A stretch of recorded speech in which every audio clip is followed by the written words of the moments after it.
In this lesson, we're going to learn about parametric equations. A plane curve is a set of points xy in the plane such that x equals f of t and y equals g of t, with t defined on some interval I. The equations f of t and g of t are called parametric equations with a parameter t. It's probably best to show you what I'm talking about here through an example. So let's graph the set of parametric equations on the given set of axes. So I have a set of parametric equations, x equals t squared, y equals 3t minus 1. So these functions of t, x is some function of t, where f of t is the function, t squared. So that's that function f of t. Y is a different function of the variable t, and in this case it happens to be 3t minus 1. So x and y are both functions of a different variable. Now we also need to provide bounds on that variable. So for instance, you might see something like t is in the set from -3 to 2, or sometimes you might see like t is between -3 and 2. This means the same thing. So it just tells you that t starts from -3 and goes to +2, and that's the only points where it's defined. All right, now we want to graph this set of parametric equations. So what happens is, in order to graph it, we have to come up with coordinate pairs. So we'll create a chart. And we have t, which ranges from -3 up to +2. And we want to come up with the x value and y value that's associated with each of those values of t. Now, x is the function t squared. So for any value that I put into the function x, which is a t value, I square it. So -3 squared is going to be 9. -2, if I put that in for t squared, it's going to be -2 squared, or 4. And then 1, 0, 1, and 4 again. Y is the function 3t minus 1. So when I put a value in for t, I multiply it by 3 and then subtract 1. So 3 times -3 is -9. -9 minus 1 is -10. If I put -2 in, 3 times -2 would be -6. Minus 1 is -7. If I put -1 in, 3 times -1 is -3. Minus 1 is -4. If I put in 0, the result is -1. If I put in 1, the result is 2. And if I put in 2, the result is 5. So I have this set of coordinate pairs. And I can take these coordinate pairs and plot these on my axis, because these are xy pairs and I have an xy axis. So my point, the first one that I have, is 9 on the x and -10 on the y. So that point is right there. Then 4, -7. So 4, -7 should be right here. 1, -4 should be right there. 0, -1 right there. 1, 2, that's that point. And finally 4, 5. So right there. So my points, if I connect these points, basically make the shape of a parabola, although it's not completely, it's not a complete parabola. It's not continuing on to infinity. It stops. This is the starting point down here, and this is the stop point down here. And that start and stop is dependent upon what t t, the parameter t, ranges between. So it only ranged between -3 to +2 in this case. So there's a start and a stop to this graph. Also, there's clearly a direction with which these points are graphed. And so you can indicate that direction with a set of arrows showing that the graph goes from the start point up to the stop point. You can also graph parametric equations on your calculator. Let me get the calculator out to show you how that's done. So to do that, oops, didn't mean to make the calculator disappear. We will change the mode settings. So in the last video we had to change to polar mode. This time we normally are in function, which is where you get the y equals when you do graphs. If you change to PAR, that stands for parametric. And so if you hit y equals after changing into parametric form, notice now you have x1 of t and y1 of t, then x2 of t and y2 of t, and so forth.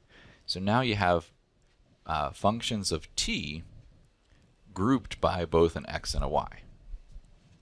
So in order to produce a graph here, we will input, say, t squared, and if you hit that variables button, it will decide based off the mode that you're in to put the most appropriate variable in. So t squared, and y is 3t minus 1. So 3t minus 1. And you should check your Windows settings, because a couple things you want to pay attention to. Number one, where t begins and where t ends. So t, the lowest value in that range is -3, and it goes up to +2. T-step. My t-step was by integer values, by 1, which means I went from -3 to -2 to -1 in order to create my points. If you want to get a better looking picture that's more curved, you want to set your step a little bit less than that. For us, it's probably best just to use integers, because you don't want to, it takes us a while to do the computation. For the calculator, you can set that pretty small. The calculator can do computations pretty quickly. So if you set it to something like 0.1, then what that means is it would go from -3 to -2.9 to -2.8 to -2.7. You'll get a lot of points. So that's fine. But if you set it too small, the picture won't get much better, and it will take the calculator a longer time to produce the graph. 0.1 should be fine. All right, and then xmin, xmax, ymin, ymax are the same, meanings as any other type of graph that we would do. I'll leave those alone. Hit graph, and we see the same exact graph that we just produced, and it also doesn't show arrows, but you can see as it graphs, if it doesn't do it too quickly, you can see the direction that it graphs. It starts at and then it ends at. You can see as it graphs, where it begins and ends.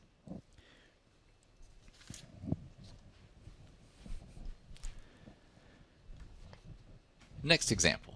Convert the following parametric equations to rectangular form. Notice here that the interval for t in this case is -∞ to +∞. There is one mistake here, and I apologize for that, that it says t is greater than or equal to -∞. You can never equal -∞, so this should actually look more like this. So greater than infinity, less than +∞. All right, so but what this means is t doesn't have any boundaries on it. So it would basically be like a regular rectangular equation. We don't put boundaries on our rectangular equations by default. If we did have a boundary on it, we would have to put an equivalent boundary on our rectangular equation. So just to make this simple, I'm not putting any bounds on this. Now, in order to convert, we have to use a system of substitution.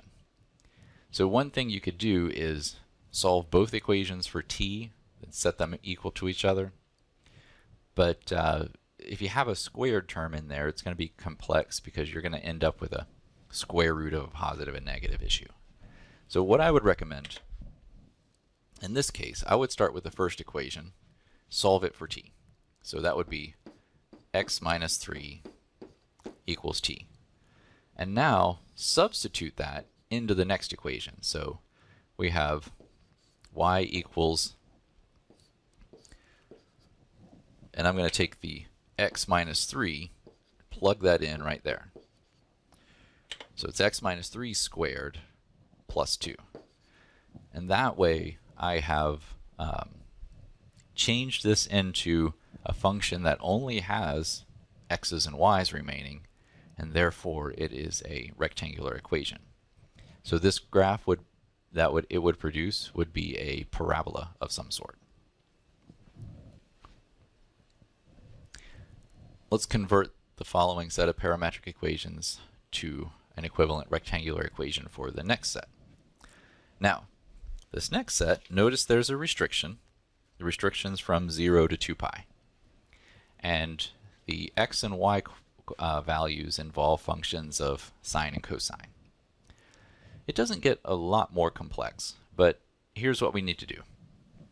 We need to first solve each of these equations in terms of the trig function. So, for instance, I would start by saying x minus 3 equals negative 2 cosine t. Divide both sides by negative 2. So then I would get basically cosine of t equals x minus 3 over negative 2. Okay, so I'll leave that alone for a moment, and I'll come down and do the same for the other one. So y minus 1, just subtracting the 1 from both sides, equals 2 sine t. And then I'll solve for sine of t, so sine of t equals y minus 1 over 2. Okay. The reason that I've done that is because I can now relate these functions through a trig substitution. And the trig substitution I'm going to use is cosine squared t plus sine squared t equals 1. And usually when you have parametric equations involving sine and cosine, this is almost always the substitution you're going to use. So you don't have to worry about thinking, oh man, I'm going to have to remember every single trig identity that we've learned to this point and use them in some way. That's just not the case. Generally, it's just this one that you'd have to use. But what I'm going to do, and remember the notation here, cosine squared t means cosine of t quantity squared. It's just a shorthand for that. And similarly for sine squared t, it's a notation that's shorthand for that. So basically what I'm going to do is I'm going to take, what I learned here for cosine of t, substitute that in right there, and what I've learned for sine of t, and substitute that in right there. So what's going to end up, let me leave that up there, I'll write over here, is cosine of t is going to get changed into x minus 3 over negative 2. Sine of t is going to get changed into y minus 1 over 2. And everything else stays the same. But now I'm on my way to a rectangular equation. So the next step here, what this is going to look like, if I square the top and bottom of this fraction, I would have x minus, whoops, I almost wrote a 4 there, x minus 3 quantity squared divided by 4 plus y minus 1 quantity squared divided by 4 equals 1. And last step, if I multiply both sides of this by 4, I get x minus 3 quantity squared plus y minus 1 quantity squared equals 4. And that right there, you may recognize as the equation of a circle. So this is a parametric form of a circle. Okay? Next up, find a set of parametric equations that describe the rectangular equation below. So now we want to go the other way. We want to come up with parametric equations for a given rectangular equation. What's interesting is there's no one set of parametric equations that will work. There's actually a lot of different sets that would work. There's generally an easiest set, however, and that's what I tend to work toward. So for instance, just pick some part of your equation to be t. And you want to make sure it's going to be easy to solve for later on. So for me, I see setting t as x minus 3 as something relatively easy to work with later. So in order to continue, what then I would need to do is come up with equations for both x and y. So I need something of the form x equals and something of the form y equals. Well, for x, I could just take this equation and solve it for x. So t plus 3 is equal to x. So x is t plus 3. Y, I substitute in what I've just learned for t, and I could write y as y equals 2 times, so the x minus 3 is going to change into a t. So y is 2t squared plus 1. And then there was no restrictions on the original graph, so there's not going to be any restrictions on t. So t is going to go between, oops, don't need that, greater than or equal to, or less than or equal to, I just need less than. So t is between negative infinity and positive infinity. And that would draw the entire graph, and there are no restrictions on it.